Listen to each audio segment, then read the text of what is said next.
impor ini nih, bala-bala made in New Zealand tuh. Ini bala-bala Indomaret ini. Tuh, Indomaret.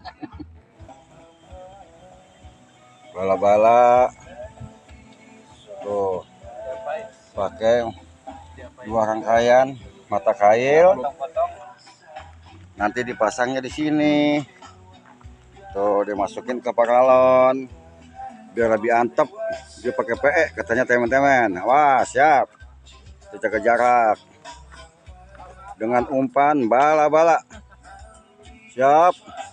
Tuh, masukin. Oh, patin lagi noh. Waduh. Wah, patin dapat noh. Waduh, kita kejar dulu dah. Oh, dia lagi yang dapat noh. Nggak pakai baju patinnya. Malu. So, dia lagi aja yang dapat noh. Kecil bang.